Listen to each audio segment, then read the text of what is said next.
Hello, welcome to my channel.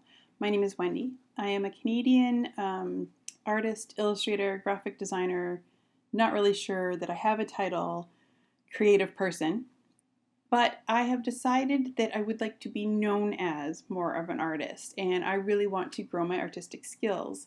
And I decided to create this little series of videos that I am going to be posting, this is the first one, about my sort of creative artistic journey up until this point. I'm going to go back and look at my artistic past to try to teach myself and analyze where to go in my artistic future.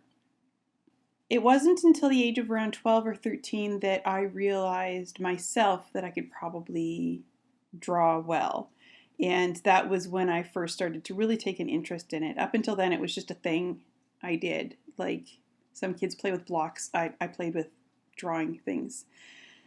There are so many different aspects of art that I enjoy and seem to have at least somewhat of an aptitude for, and could totally just throw myself into and become better at them. I just feel sort of a little lost for some reason. So I thought I would go back and look at my old artwork. I do have some of my high school stuff, so I thought that I would share that. And I am, as I'm recording this and saying it out loud, a little bit nervous about it. I mean, who wouldn't be? It's high school, and as you can tell from me, that was a long time ago. I also decided to include in this section of art history of myself, to include a period of time around 2000 and I want to say 5 or 6. It was about 13 years after school. Wait, no, that's like 11 years after school. Math. And I decided to include it because I still think of it as very early years. It was the first thing I did out of high school. Right after high school, I had a child. I didn't plan it, it just happened. I don't recommend it. But if it happens, whatever, deal with it. Love my son, love you if you ever watch this. So for a lot of a good decade there of my life, it was just dedicated to him and being a mom.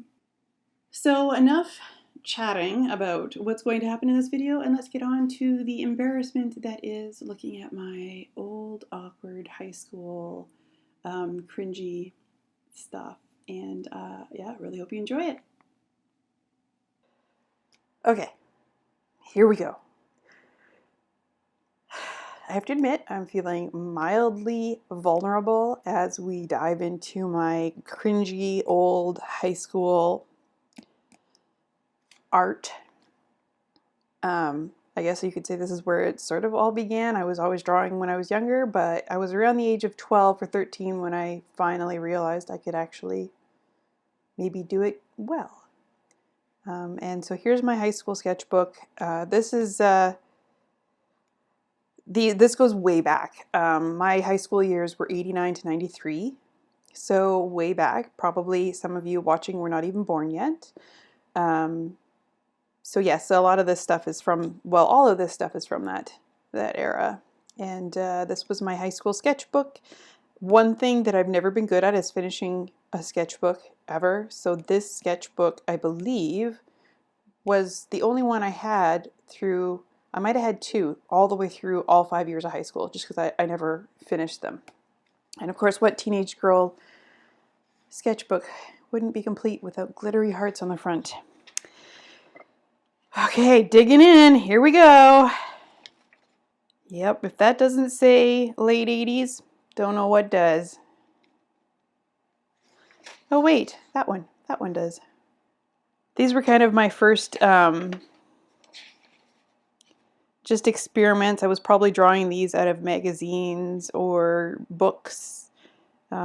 Just my first ever trying to figure out what is drawing. This one's still funny looking, but at least it's better than the first 2. And these would have been all like grade 8, I think. So there wasn't a whole lot in this time. Oh, this Pegasus was apparently part of a theme development, picture 6. The theme, unicorns and Pegasuses. Yep. My teacher even put "again" in quotes. or in brackets, sorry. So yeah, anyways, yeah, grade 8. I have no idea what this is, but I kind of remember doing it, but I don't know what it was for. I remember being very proud of this leaf, just a dried leaf from outside, and I placed it in front of me and drew it, and I just remember being very proud of the detail, which is probably why it's been mounted to this piece of black paper, because I was proud of it and wanted to keep it. Another face, a little better. Okay, it's grade 9 now, I think, 91. I think I did this with colored pencils, like a black colored pencil. Those are brown bears. And I actually think I was looking at a nature magazine that my grandparents had at their house when I drew these, actually, that now that I'm sort of remembering. There's a polar bear. I remember doing this one too, because it took me a long time. It was my first try at Stipple Drawing, and that's where the entire thing is made up of little tiny dots. This one too, I obviously was proud of. I don't totally hate now, actually. Probably, again, it was out of one of those nature magazines that I was looking at. And then the sketchbook. There was also going to be a lot of, this was very common. I would start something and just not finish it. So it wasn't just the sketchbook I didn't finish, it was also individual drawings. I don't think that was anybody I knew or anybody in particular. More experimenting with colored pencils. Again, shockingly not finished. Teacher liked it though. Excellent pencil crayon rendering. Here's another stipple drawing. This character is probably from a D&D book, because I was a little into Dungeons and Dragons when I was a kid, because, you know. Look, it's another one. It's not finished either. Then I started to get into figurative. This might have been later in grade 9, maybe early grade 10, I'm not sure. But I was starting to get into the figurative aspect of things. And I enjoyed the female form. Oh, look at that. I enjoyed the female form to draw more than the male form, because it just has, the curves are more fun to draw than angular. So I've kept some of my, I would doodle in my notebooks and stuff when I was supposed to be paying attention in class. Just always doodling. Oh, this was actually, I think this one, we'll see this again in a little bit. This is, was drawn for, I'll explain it, you'll see it later. More notebook drawings. Very faint, I don't know if they're going to show up very well. Yep, very, fairies and unicorns and, ooh, a dragon. More figurative stuff. I remember drawing this. I was out for coffee with somebody and I was super bored, and I found this envelope and started just drawing. And then later I tried to turn it into, is that even showing up, into like a playing card design, which, I mean, this is kind of funny. This will come up later again, playing cards. More figurative work. I still was not quite brave enough to draw genitals. As you can see, everybody is completely covered up. I was raised very modestly. That one just is really funky looking.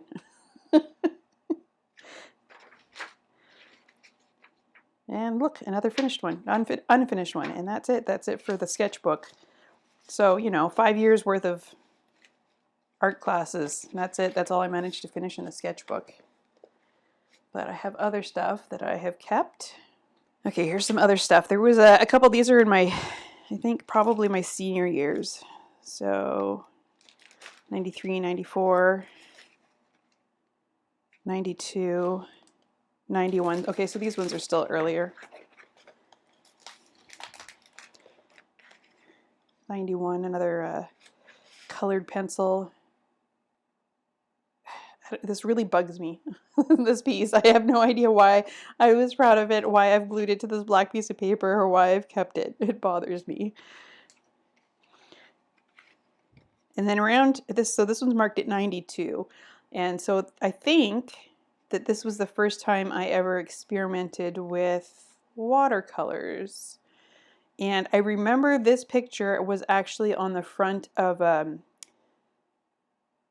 like a cross-stitch magazine. My grandmother was really into crafting things, so she always had craft magazines laying around. And I think this was a cross-stitch image that I liked the colors of, so I tried to make it a watercolor painting. And then I remember doing this one too. This was for, actually this was for a boyfriend of mine in high school who used to build model trains. I don't know why I have it, because I thought I gave it to him. Maybe he gave it back when we broke up? I don't know. I don't remember. It was a long time ago. More watercolor anyways. And then these are some of the projects that we did in high school. So this is when I was saying that candy cane would come up again. We had to draw some pictures that they took to a printer's and had them put on these disposable placemats for some teacher function or another.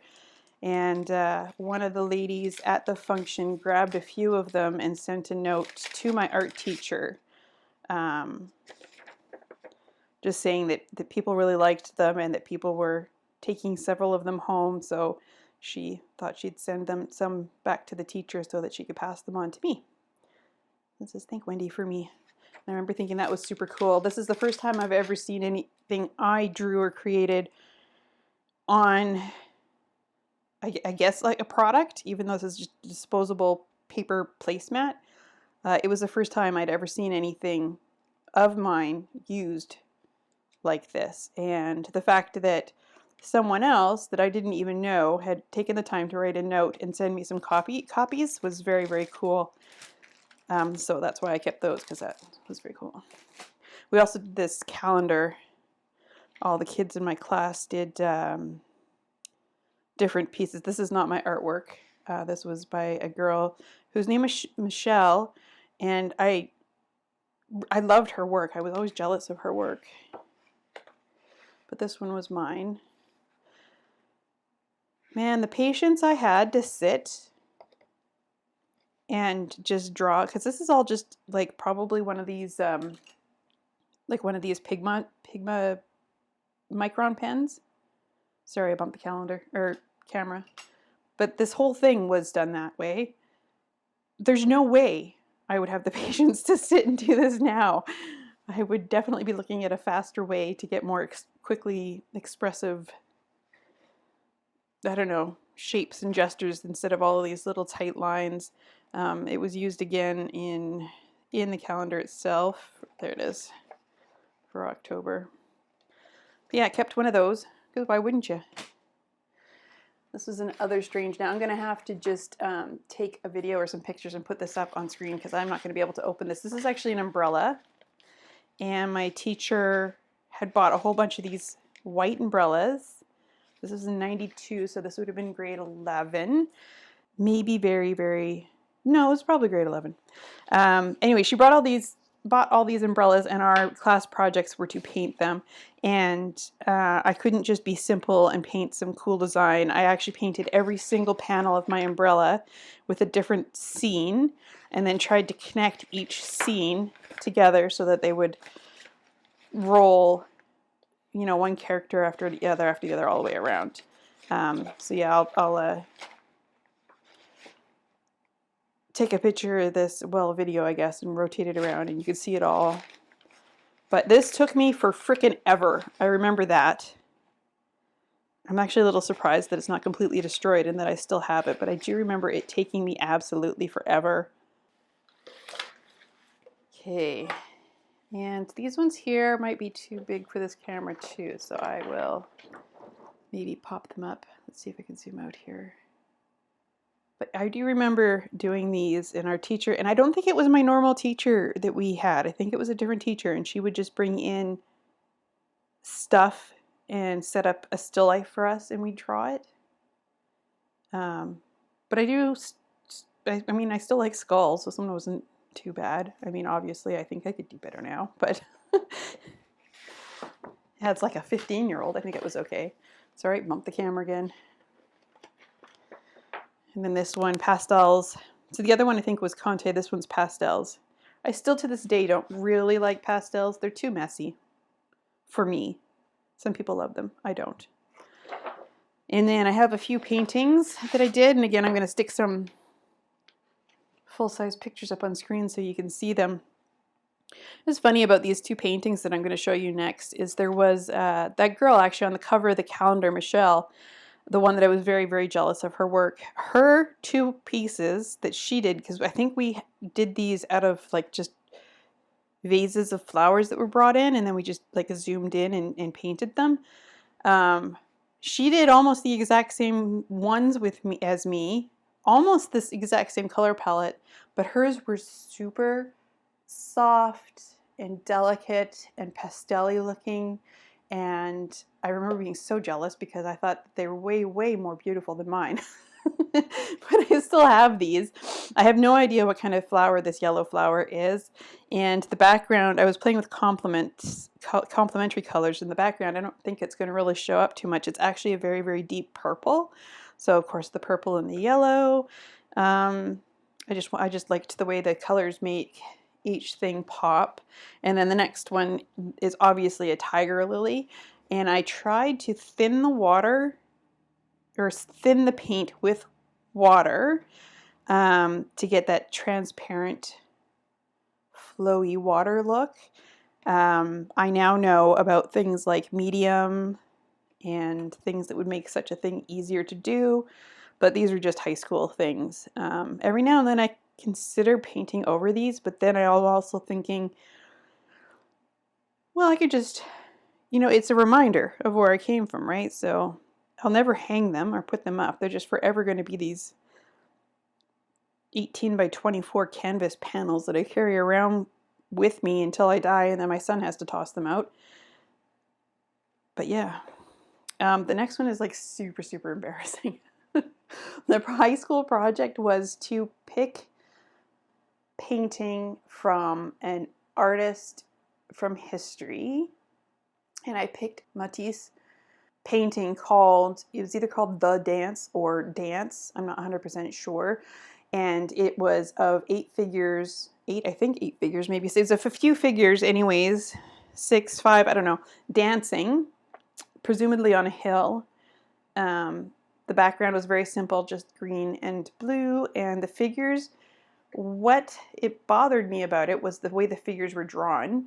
As you had seen some of my other work, I was very drawn to or wanting to try to emulate more of a realistic, representational look as opposed to anything more stylized.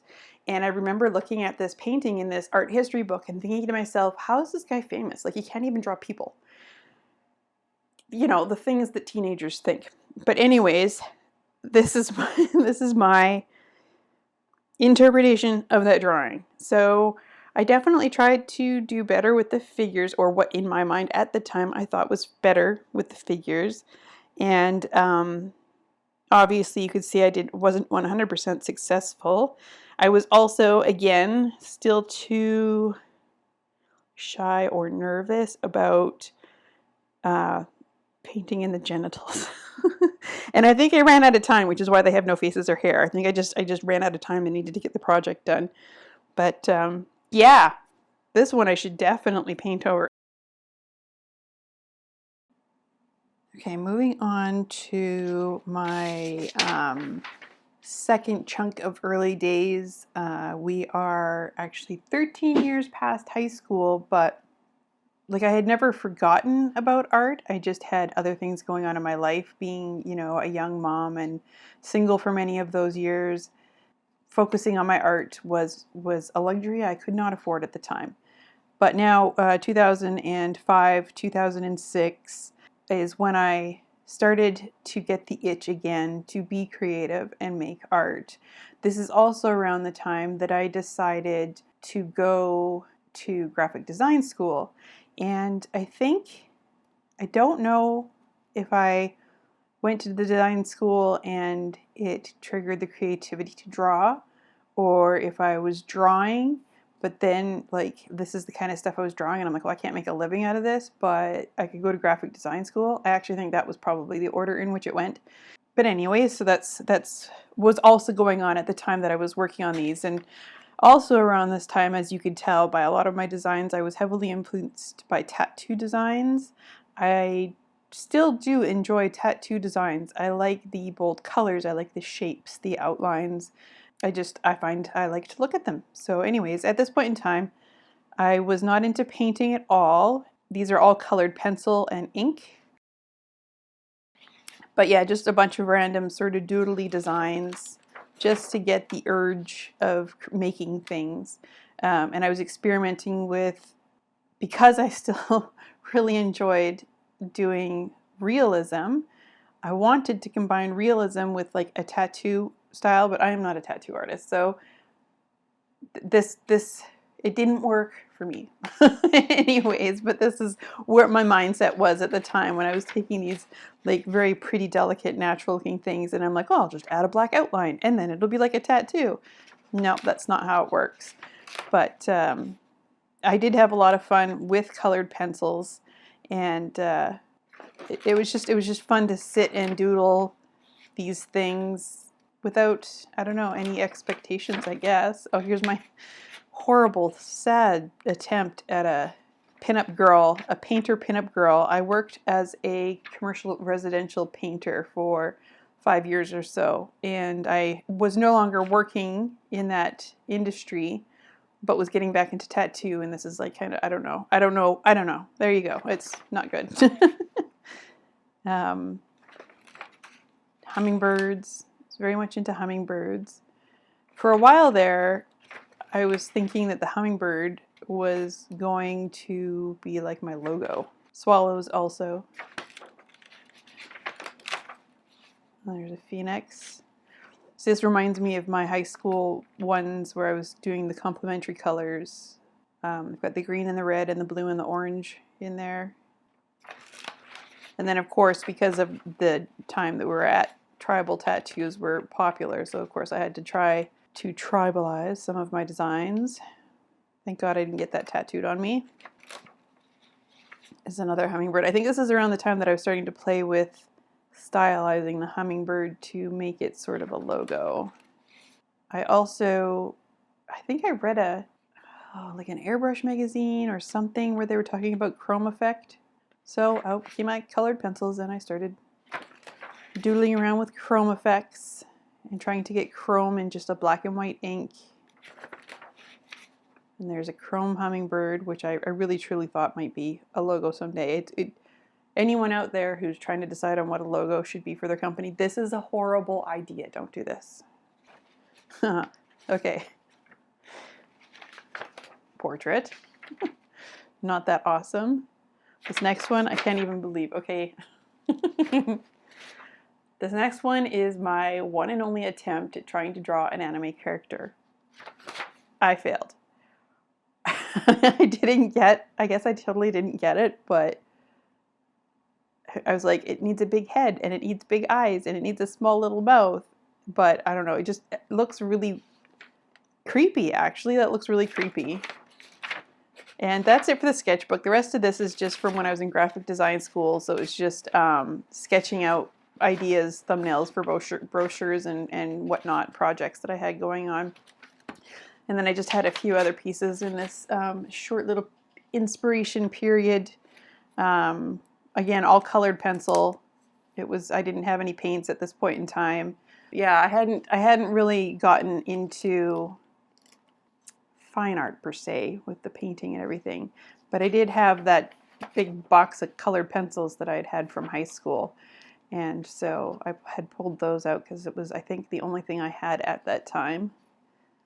And I think the only difference between these is I redid it because I like this flower better. I didn't like this flower, so I redid it, put that flower in. And this one here was one of my favorites. This koi fish, again, very tattoo inspired. I mean, it could be a tattoo design. I don't think I got the proportions of the koi head right. Actually, the whole body, now that I'm looking at it, looks too long and the head's too short. But nonetheless, I really enjoyed doing this. But yeah, that was about it for that time period in my life.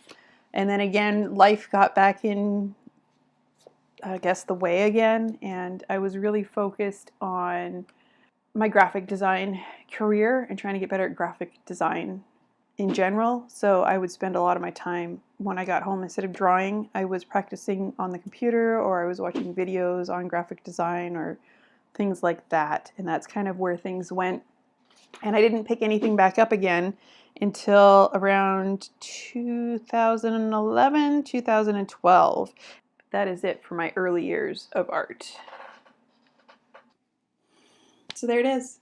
My awkward high school years in art, now out in the public for anyone to see. I hope you enjoyed that. It was a little bit embarrassing for me, also a little bit entertaining for me. It's always nice to look back and see sort of, I don't know, the memories. Try to think of like what you were thinking at the time. It's amazing how many things you forget about until you have a visual reminder of that thing. So all in all, I think it wasn't that bad of an experience. If I was to sort of analyze it a little bit, I think there's nothing in particular from my artwork back then that I want to really bring forward into my future art career journey, whatever. I am still very attracted to bright complementary colors, and will sometimes still work that into even my little sticker designs and stuff like that. Not maybe as literally as I used to. I also, now this is something I really need to change about myself. Something I've carried through all the way through is not finishing. And I'm not sure why that is, or at least I don't know why it was back then. Now I will get an idea for something, I'll get started on something, I'll be like, yeah, I could do that. And then it's like, once I've proven to myself I could do it, I don't need to do it anymore, so I don't finish it. Or I will get going on something and get distracted by something else and then start something else. Or I will get going on something and maybe falter or make a mistake, or it's not going where I thought it was going. And instead of fighting myself and pushing myself through it to finish it, I just move on to something else. So this is something I'm aware of. This is something I have to really fight to change in myself, because done is better than perfect, they say. And I really just need to have things done. I need to actually build a body of work. And if I just start things and never finish them, I will never have a body of work. Another thing too that I think about is my striving for realism. I still struggle with that because I still feel like I need to over-render and make everything very detailed and very perfect. And my logical grown-up brain knows that that is not necessarily what you have to do to make good art, but there's a part of me that still fights with it, and I want to figure out how to loosen up, how to be more expressive and emotive in my artwork as opposed to just technically perfect, because artists don't have to be technically perfect anymore. That's what cameras are for. We can be creative and artistic because we can, and that's what I need to work on. But anyways, thanks for joining me. I hope it was entertaining for you. Maybe you felt some of my awkwardness. I would love to hear in the comments if you also have any of your awkward old artwork from high school, or do you have any memories that you would like to share of a piece that you were super proud of or super embarrassed about, like my stupid dance painting? Yeah, let me know. And please, if you enjoyed it, if you've made it this long, please give it a thumbs up, and you might as well consider subscribing because there's more coming. Thanks for hanging out and checking out my artwork, and I'll catch you in the next one. Bye. I'm almost done. Can you go lay down? Please? Do I have to, like, can I have like 2 minutes? Please? Please.